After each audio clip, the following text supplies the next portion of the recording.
number 10 of 12. This is the final stretch. This is the back half of the race, as it were. It's time to get involved. And we're going to be hopping on with Huskerrs Team Havoc, that had a fantastic performance in the last map. And I know a lot of people are asking, what's the verdict? We're giving our admins as much time as possible to make the correct decision. So they're going to make that decision. The players all agreed they wanted to go ahead and start this next lobby. So when we have that decision, we will share it with you, and we'll also show that leaderboard when it is fully updated. But the question becomes, who can make it count when it matters most in the final 3 maps, the final quarter of this tournament? And we're going to see if Team Havoc can do that right now.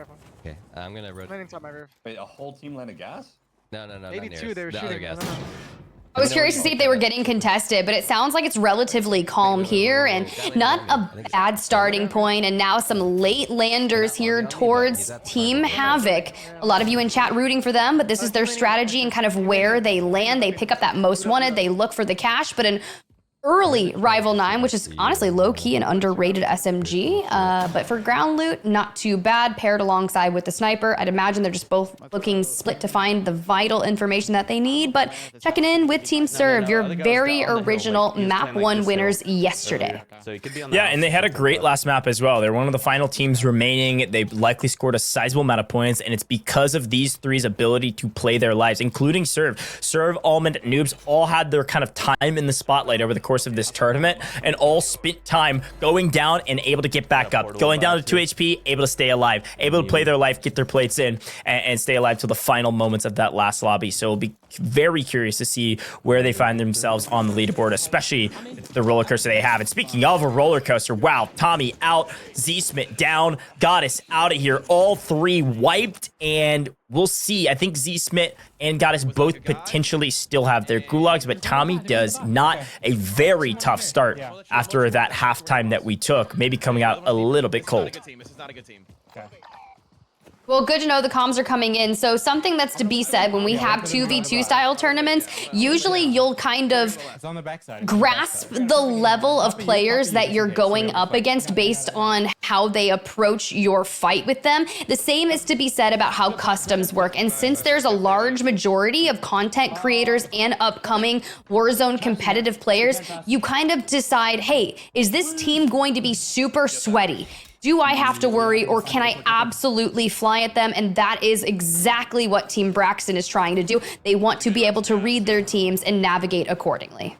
Yeah, if you can have an opportunity, especially in customs, to understand who you're fighting, it's a huge boon, because if you know those players, you know how they play, you know how they're going to position, you know who their teammates are, you know whether or not you can fly at them. I think it's a great call, and it'll be curious to see which teams. You'll hear those comms, especially as we do listen-ins.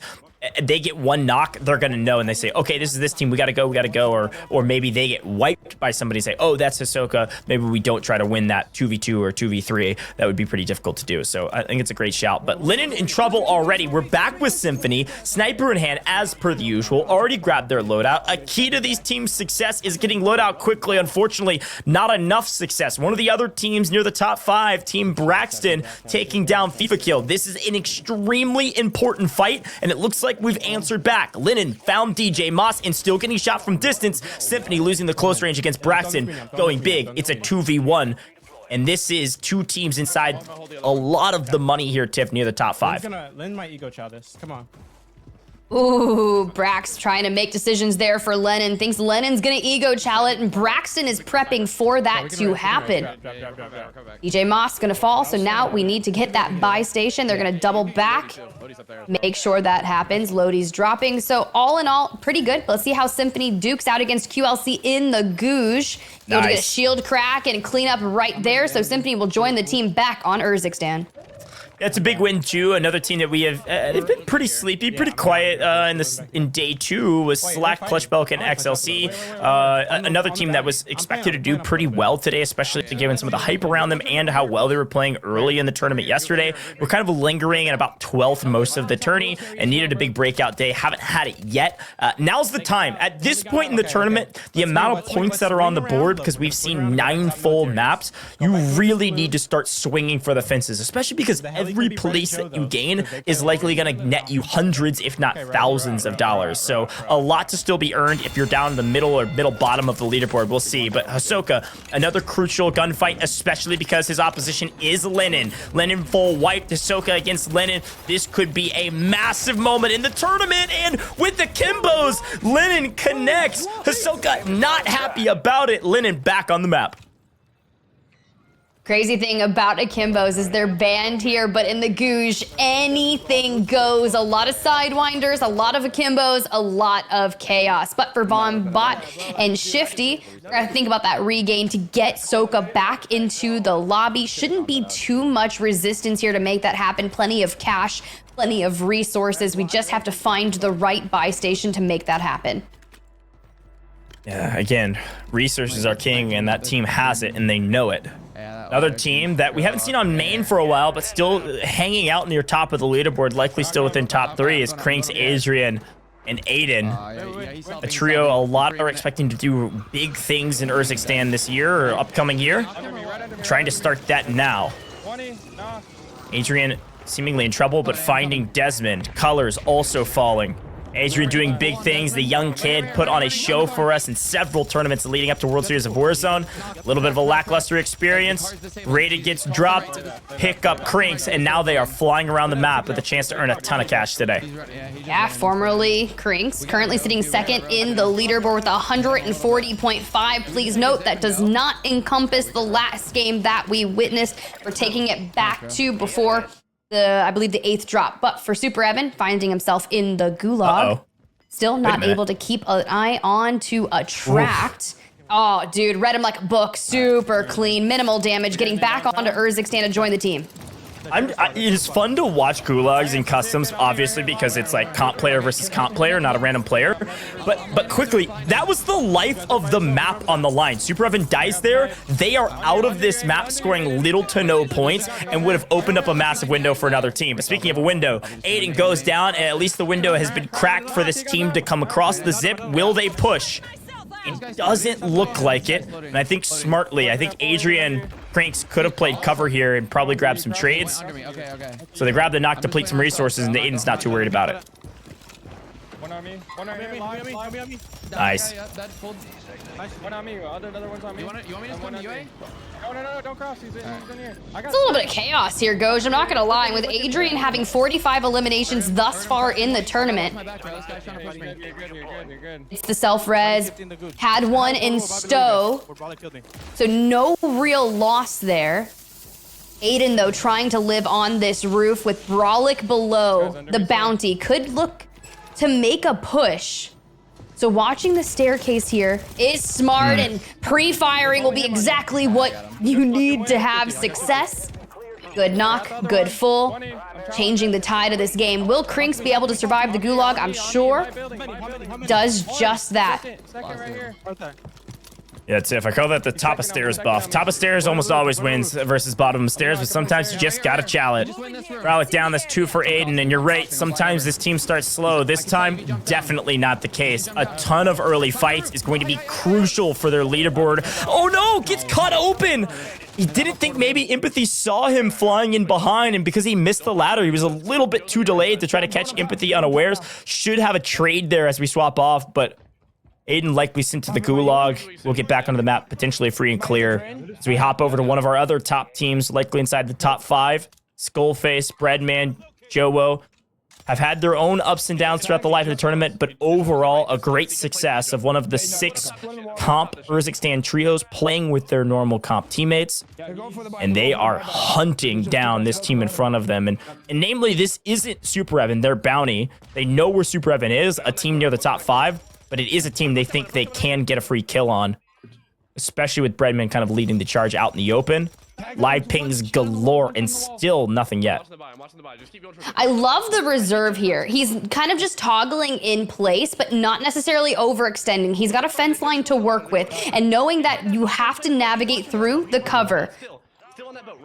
But with Breadman giving the calls out should allow Skull to try and make a play here. There's a ton of live pings from Brad from He's out in the open. He was from a distance, though, using that sniper. And now Skullface all by himself gets cut down, and a grenade cleans him up. That's Goat Clamp. That's Sage on the other side. Another team fairly quiet throughout the life of this tournament, but they pick up Skull. Here's the angle that Breadman had to live ping all of these players trying to back off. He would love to grab a free knock from distance here. These are such difficult shots, and if anybody's going to hit him, it's going to be Breadman, but even still, it's just about throwing bullets down range and hoping one connects, leading where you can. But otherwise, we live ping, and we hope Joewo maybe cleans up a couple of these. This is tough. 0 for 5. Still trying to have these warning shots. Okay, 0 for 6. They're fighting over there. They're fighting over there. There's 2 teams. Look, the sheer odds. Breadman's going to start connecting these. He just has to. And at the very least, he's trying to give Still as much missing. information to Joewo as possible, too. Like, Joe's out in the water. If Joe gets cut down there, the team's in a huge blender, and they're going to have to stabilize even more than they already are. I didn't mind the take, throw some bullets down range, but mostly to make sure Joewo stays alive. Look, honestly, they're all warning shots, and they know once there's a sniper locked on them, you're going to try to dive underwater and not spend a lot of time pushing that play. So I think it's enough to kind of suppress that, but we just got word from the observers that Aydan is back from the gulag, and more in particularly, I quote, he didn't even take damage in the gulag. Sure. Aydan is back in bold. Yeah. Team near the top, full stabilization. Winning gulags is a massive boon, not only because of the eliminations, of course, but also you get back into the lobby for free. You don't have to worry about money. You don't have to do anything. You save that for later. You're going to need it. Havoc already on 2. Has been proving that he can compete in Warzone for a while, by the way. This isn't the first time, but it might be one of the largest times he's been able to showcase his skill as a Warzone player. Again, had a great day yesterday, helping lead this team with Unrational and Huskerrs by his side. Be fun to see what they can continue to do. Looks like they've got a crate UAV, as I call them. Show a ton of different crates around. You can go loot if you need it. I'm going back to you. I'm going back to get another U, bro. But still hitting the spy stations. You got to get your information gathering tools, buy some UAVs, self-revives, and everything in between. Always nice to stow at least 2 of them. I respect it. We saw Adrian doing that earlier, and if you have to burn one early on, you can just kind of go through it. But speaking of Adrian, it's like I summoned Aydan to main. Let's see where Team Crinks is all about. Look, just outside of this, you can see the bounty on them is kind of ticking up in danger. But for Swagg and Booyah and Pens, haven't seen too much, but looking a little bit like Breadman, but at this time, it's a little bit different. That's what we're trying to do. Find those snipes to allow the players to close the distance and move towards that power play with the player advantage. But with Pens finding some connections there on that precision airstrike, it's Symphony, who we haven't seen too much of lately, aside from their result in the gulag, stacking the stairway with enough nades to allow the teammate to try and get that res off. Hopefully they tap them. There we go. The tap's coming through with just mere times, and the Semtech's coming through. They're going to be able to skirt just out of the way. They pop the UAV. There's only a couple players around. We continue to swap between a couple different perspectives in this area. Aydan already on 4, by the way, one of which was his gulag you were talking about. Mortars raining hellfire on top of them, and it looks like Linen's team also able to fully restabilize after Linen lost his Gooch. He's back into the lobby with several eliminations to their name. And some swimming players. Yes, gone. Believe. Okay. Out of here. They should be able to get this wipe. Shouldn't be too big of an issue. Another one spotted. Symphony connects. Not able to get the full elimination yet. Water does break a bit of damage off of some of this gunfire. Still looking for more. Yep, found him. Believe. Re-knocked again. Somebody get this finish, please. Has to be one. There it goes. Finally on to Believe. Finally back on main with a sniper actually connecting shots. All right, Smokes in the water, still looking at. We've made our way into Old Town. Now, granted, I don't usually frequent this place too much in zombies because usually there's mega abominations on the loose, and right now that abomination is Symphony trying to wreak havoc on the lobby. They need a banger of a game. They want to break into the top 3, and it's got to start here. Yeah, this is a massive moment for him. All 3 alive. All playing together. Gulag's closing. Scummin getting taken out by Crinks. Aydan in trouble. The dichotomy of Linen and his squad all alive versus the Aydan squad down to just Aydan alive. Aydan's already been to the Gulag. Adrian's burning his now. Crinks fully eliminated. Aydan getting hunted at this point. There's 2 or 3 teams nearby. He does get the portable buy station, gets the buy off, at least now has a teammate, but still in trouble, still scrambling. They landed on the other deployable. They already rezzed. They already rezzed. Good comms, good information.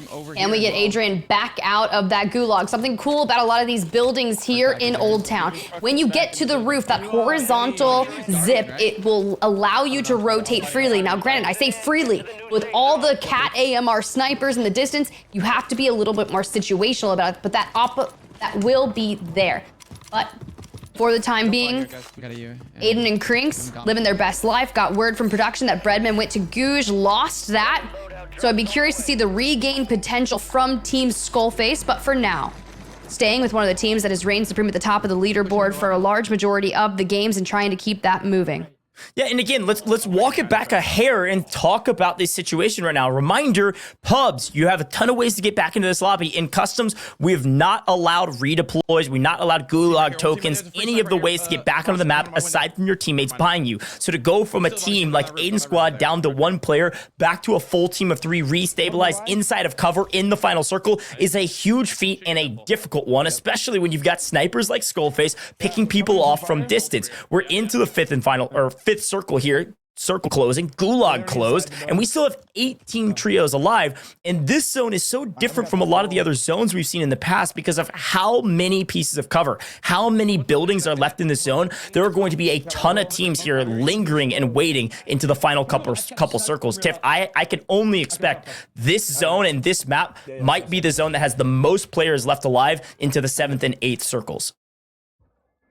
Definitely appears that way, and it could be because the majority of these are buildings, right? A lot of viable areas for our teams to kind of stack up in and be safe towards that middle towards late game. And I say that, and then I see Skullface with a sniper in the hand, and hey, players flying in, diving down, and still not necessarily making a play for that. But there are a ton of mobile buy stations over there, and with that circle pop coming through, Team Skullface still in a healthy position, is still trying to rack up eliminations. Already on 5, but could be on double digits if they play this zone close correctly.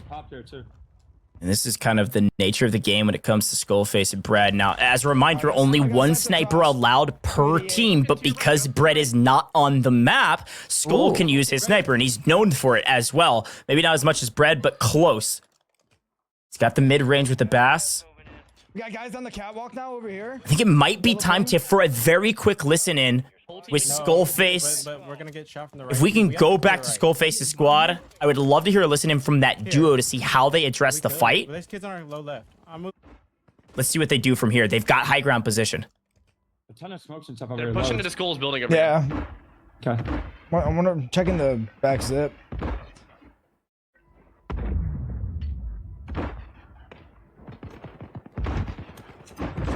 We got a scrapping over here. Hit with no armor, back ladder.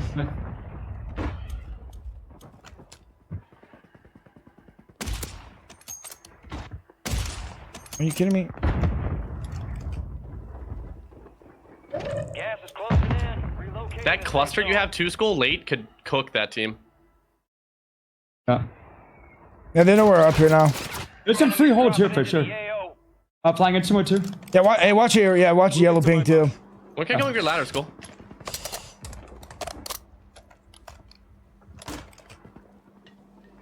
Yeah, smoking, yep. The free one. Yep. Gas is inbound. Knock catwalk team, mortared it. Good. And a pretty quiet comms there, Tiff, because look at the zone pull they got. I was really excited to see where they would jump to from this building if they had to move. They can hang out here again into the 7th circle. It's a very favorable position for them, but there's still 12 trios left. And that knock was on Shifty. And it looks like they're getting shot from another angle as we swap to Braxton, picking up Shifty's teammate Vonbot. Hisoka likely is going to be in trouble at this point. Green ping, green ping. Be really tough, but you've got Team Braxton just sitting mere inches away from Team Skullface, but all the shakers, they're moving, and I bet that snipe came from Skullface, but the res comes through. Good smoke to answer. Roof on the left. Gotta bide our time. Circle pop will be in their favor. The question is who is going to make that rotation first, because you have to keep an eye on the right side, deal suppressive damage, but you don't have any gas masks here for at least Braxton. Yeah, and it's a big pickup. You saw Braxton pick up Ahsoka. It was the final rotation. They got the zone pull they wanted, and everyone's got to come to then. This is a game for Braxton's team to win, and it might be a full throw if they don't win this one. They should be able to pick up 5-6 eliminations at least on this rotation. And Skullface, I was going to say, is in a tough position. DJ, Super Evan, Braxton, they pick up Skullface and take out one of their main competitors. That was a huge boon, and they're in the best position. This is a massive, massive game for them. Now, the question is, here's the roller coaster team. Donkey, well, was alive, no longer. It is all on Kaylee's shoulders. They've made it to the 1.3x multiplier, and she's going to creep down below. You get nothing for 5th over 6th unless you get eliminations. And guess who's still alive? Team Havoc, out of nowhere, picks up Kaylee and has the low ground. They lose on Rational in the process, and Huskerrs in trouble out in the open. Gotta smoke and run, gotta smoke and cover. There are no more buildings to play around here, Tiff. Look, hear me out. They are just reeling in the momentum from the prior game, but DJ Moss and Co, they have to jump, and it's Super Evan last standing, may not even try to make a play at this point. So Team Havoc will have the upper hand in this engagement. The self-res not coming through. Team Havoc have done so much in terms of consistency alongside Unrational and Huskerrs. And I'm so excited to see just how many eliminations that team was able to get in that next match. Wow. And it's crazy because I called it almost a throw from Super Evan, DJ, and Braxton if they don't win it. And it's that one small instance where we couldn't see where Havoc's team had located you. They wrapped early. And that's what we were talking about with the early rotation. Such a massive boon. And